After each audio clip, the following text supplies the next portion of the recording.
আসসালামু আলাইকুম, আমি সুমাইয়া শিরিন হুমায়রা, বঙ্গবন্ধু শেখ মুজিব মেডিকেল কলেজের ফাইনাল ইয়ার এমবিবিএস এর একজন পরীক্ষার্থী।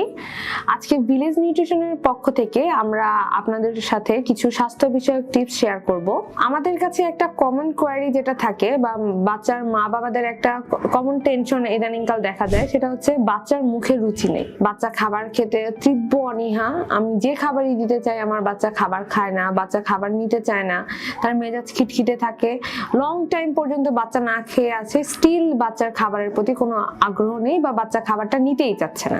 আরেকটি কমন কমপ্লেন বা আরেকটি কমন কোয়ারি যেটা থাকে যে আমার বাচ্চা যেহেতু মুখে রুচি নেই, মাল্টিভিটামিন দিলেই হয়তো বা আমার বাচ্চা মুখে রুচি ফিরে আসবে বা সে খাবারটা খাবে, তো ডক্টর আপনি আমার বাচ্চাকে কিছু মাল্টিভিটামিন দিন। কমনলি পেশেন্টরা এসে বা বাচ্চার মায়েরা এসে এটা আমাদের কাছে ক্লেম করে যে আমার বাচ্চাকে একটা মাল্টিভিটামিন দিন। মেডিকেল সায়েন্স যেটা বলে মাল্টিভিটামিন দিলেই যে হচ্ছে আপনার বাচ্চা খাবারের যে রুচিটা নেই বা খাবারের প্রতি যে তার যে তীব্র অনীহা এটা কেটে যাবে, এই তথ্যটা অ্যাকচুয়ালি সঠিক না। তবে আপনার বাচ্চার খাবারের যে তালিকা এবং আপনার বাচ্চার বয়স, ওজন এবং তাকে কিভাবে আপনি খাবারটা দিচ্ছেন সেই সিচুয়েশনের উপরও কিন্তু বাচ্চার রুচির একটা প্রভাব রয়েছে। প্রথমত যদি আমরা ব্যাপারটা শুরু থেকে শুরু করি, একটা বাচ্চা জন্মের পরপর প্রথম 6 মাস যখন এক্সক্লুসিভ ব্রেস্ট ফিডিং করে তখন তার সাথে রুচির ব্যাপারটা অ্যাকচুয়ালি অতটা মাথা ঘামানোর কিছু নাই। তখন মায়ের নিউট্রিশনটা বেশি জরুরি। মা তার যদি নিউট্রিশন প্রপারলি পায় এবং মা যদি নিউট্রিশন সমৃদ্ধ খাবার খায় তাহলে হচ্ছে দেখা যাবে সেটা বাচ্চার চাহিদা থাকে, সেই চাহিদা অনুযায়ী মা বাচ্চাকে ফিড করাতে পারছেন, সেক্ষেত্রে বাচ্চার নিউট্রিশনের কোনো ঘাটতি হওয়ার কথা নয়। তবে কোনো কারণে যদি দেখা যায় এই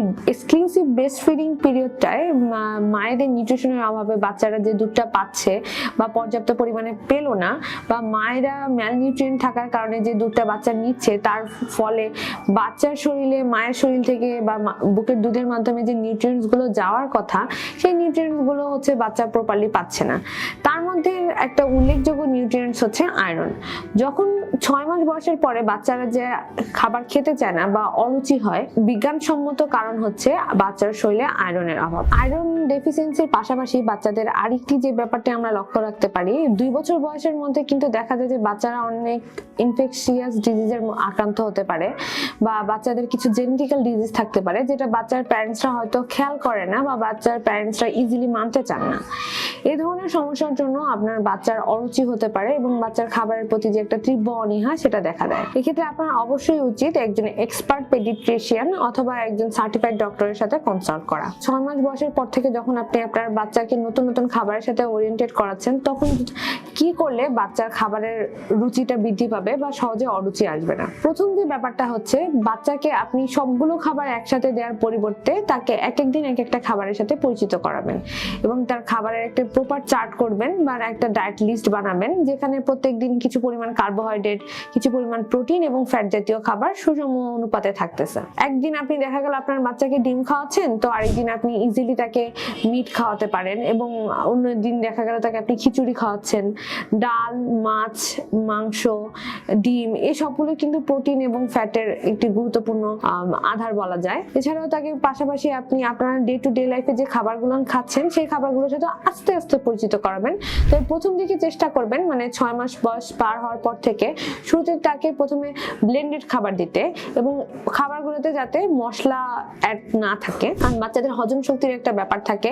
এছাড়াও শুরুতেই যদি আপনি তাকে মুখরোচক বা মশলাদার খাবার দিয়ে ফেলেন তাহলে বাচ্চা পরবর্তীতে সহজে মনোটনি চলে আসবে এবং আপনি খাবারগুলোকে একই ইনগ্রেডিয়েন্টস কিন্তু আপনি খাবারগুলোকে নতুন ভাবে আপনার বাচ্চার কাছে দিতে অক্ষম থাকবেন। এবার আসি আরেকটা ব্যাপারে, যে ব্যাপারটা হচ্ছে অনেক বাচ্চাদের মধ্যে দেখা যায় শুধু যে মাল্টিভিটামিন খেলে রুচি আসে এই কথাটা আমি কেন সাপোর্ট করছি না। মাল্টিভিটামিন ছাড়াও কিছু কিছু নিউট্রিয়েন্টস থাকে যেগুলোর অভাবে বাচ্চাদের শরীরে কিন্তু আপনারা ইজিলি বিভিন্ন ধরনের রোগবালাই হচ্ছে এবং খাবারের অরুচি চলে আসছে। তার মধ্যে একটি গুরুত্বপূর্ণ উপাদান হচ্ছে জিঙ্ক। যখন কোনো বাচ্চার মধ্যে জিঙ্কের ঘাটতি ঘটে তখন ওই বাচ্চাটার কিন্তু ইজিলি খাবারের প্রতি একটা অনীহা চলে আসতে পারে। আপনি এই জন্য চেষ্টা করবেন আপনার বাচ্চাকে কিছুদিন পর পর 6 মাস বয়সটা পার হয়ে গেলে আপনার বাচ্চার একটি সিবিসি বা কমপ্লিট ব্লাড কাউন্ট করে দেখতে। এখানে আপনি বাচ্চার বাচ্চার ব্লাডে কোনো ধরনের সমস্যা আছে কিনা, তারপর তার ভিটামিন ডিটা অ্যাসেস করবেন এবং তার শরীরে জিঙ্কের কোনো ঘাটতি আছে কিনা এই রিলেটেড কিছু টেস্ট করবেন। এবং আপনি বাচ্চার যদি ঘাটতি থাকে সেই অনুযায়ী তাকে সাপ্লিমেন্ট দিতে পারেন, অথবা খাবারের ওই সমৃদ্ধ খাবারগুলোকে ইনক্রিজ করে তার ডায়েট চার্টে আপনি জিঙ্কের অভাবগুলো পূরণ করতে পারেন। জিঙ্কের অভাব পূর্ণ হয় এরকম কিছু খাবারের মধ্যে সর্বপ্রথমে আছে গরুর মাংস। গরুর মাংস হাইলি জিঙ্ক সমৃদ্ধ। এছাড়াও খাসির মাংস, মুরগির মাংসেও কিছু জিঙ্ক থাকে, তবে তুলনামূলকভাবে একটু কম জিঙ্ক সেখানে আপনি পেতে পারেন। এবার আসি খাবারের পাশাপাশি আরেকটি বিষয় আপনাকে মাথায় রাখতে হবে। এই যে 6 মাস বয়সের পর থেকে যে বাচ্চার বৃদ্ধিটা হচ্ছে, এখানে কিন্তু তার শুধু দৈহিক বৃদ্ধি হচ্ছে না যে আপনি তাকে বেশি বেশি করে খাবার দিবেন এবং সে বেশি বেশি করে খাবে, খাবার সাথে সাথে সে বাড়বে, ব্যাপারটা কিন্তু তা না। শারীরিক বৃদ্ধির সাথে সাথে এখানে তার মানসিক বৃদ্ধিও ঘটছে। তো বাচ্চাকে পর্যাপ্ত সময় দেওয়া, তার সাথে কথা বলা, হয়তোবা বাচ্চা তখন কথা বলতে এখনো ক্যাপাবল না, 6 মাস থেকে 1 বছর বয়সের মধ্যে হয়তো বাচ্চা কথা বলতে পারছে না, কিন্তু সে কিন্তু আপনার আই কন্টাক্ট, আপনার টাচ বা আপনি যে কথাগুলো বলছেন তার মস্তিষ্ক কিন্তু সেই ব্যাপারগুলো বুঝতে পারে এবং নিতে পারে। সে যখন আপনার সাথে পুরোপুরি ইনভলভ থাকবে, পাশাপাশি আপনি তাকে সময় দিচ্ছেন, তার সাথে খেলাধুলা করছেন, তার সাথে হাসাহাসি করছেন, কথা বলছেন এবং তাকে বিভিন্ন জিনিস পরিচিত করাচ্ছেন এবং সে আপনার সাথে একটা কোয়ালিটি টাইম স্পেন্ড করবে, তখন কিন্তু তার শারীরিক বৃদ্ধির সাথে সাথে মানসিক বৃদ্ধিটাও সঠিক পর্যায়ে হবে। এবং সেক্ষেত্রেও কিন্তু খাবার খাওয়ার ব্যাপারে আপনি পরোক্ষভাবে তার রুচি বৃদ্ধিতে একটু সাহায্য করতে পারেন। আরেকটি বিষয় দেখতে হবে, এই বয়সের বাচ্চারা তারা কিন্তু আপনার কাছ থেকে চাবে যে আপনি তাদেরকে সময় দেন বা তার সাথে খেলাধুলা করেন। আপনি আপনার বাচ্চাকে বেঁধে ধরে শুধু খাবারই খাওয়াচ্ছেন, কিন্তু তাকে সে ব্যথা পাবে বা তার অন্যান্য শারীরিক সমস্যা হতে পারে, সেই জন্য তাকে খেলাধুলা করতে দিচ্ছেন না বা তাকে মানুষের সাথে মিশতে দিচ্ছেন না, সেই ব্যাপারটাও কিন্তু তার জন্য উপকারী না হয়ে বরঞ্চ ক্ষতিকারক হবে। তো আপনারা এই ব্যাপারটাও খেয়াল রাখবেন। আরেকটি বিষয় আমরা দেখি যে বাচ্চার মায়েদের মধ্যে একটা কমন টেন্ডেন্সি থাকে যে বাচ্চা কান্না করলেই হয়তোবা আমার বাচ্চাকে খাবার খাওয়াতে হবে। এই ব্যাপারটা কিন্তু আপনাদের একটা ফলস ধারণা আমি বলবো। আর দেখা গেল যে কোনো কারণে আপনি আধা ঘন্টা আগেই বাচ্চাকে ফিড করিয়েছেন বা বাচ্চাকে কোনো একটা খাবার দিয়েছেন, কিছুক্ষণ পরে বাচ্চাটা কাঁদছে, দ্যাট ডাজন্ট মিন যে বাচ্চার ক্ষুধা লেগেছে এজন্য সে খাচ্ছে। বাচ্চারা কিন্তু প্রচুর অ্যাটেনশন সিকার হয়, কান্নার মাধ্যমে সে আপনার অ্যাটেনশন সিক করতে যাচ্ছে, এই ব্যাপারটাও আপনাকে বুঝতে হবে। তো ব্যাপারটা আসলে শুধুমাত্র খাবার দিলেই যে বাচ্চার আর বৃদ্ধি হচ্ছে বা খাবারের মাধ্যমেই তার রুচি ফিরে আসবে, ব্যাপারটা কিন্তু ওভাবে আসলে না। বরঞ্চ বারবার খাবার দিলেই বাচ্চার খাবারের রুচিটা অনীহা আসবে। তখনই খেতে চাবে না যখন বাচ্চার কোনো কারণে পেট ভরা থাকবে বা মানসিকভাবে বাচ্চা স্টেবল না বা সে খাবারের প্রতি ইন্টারেস্ট শো করছে না। অনেক সময় দেখা যায় বাচ্চারা রাত্রের বেলা খুব কান্নাকাটি করে বা আপনি কিছু একটা খাবার খেয়েছেন, 2-1 ঘন্টা পর পর দেখা যাচ্ছে যে বাচ্চার কান্নার প্রবণতাটা বেড়ে গেছে।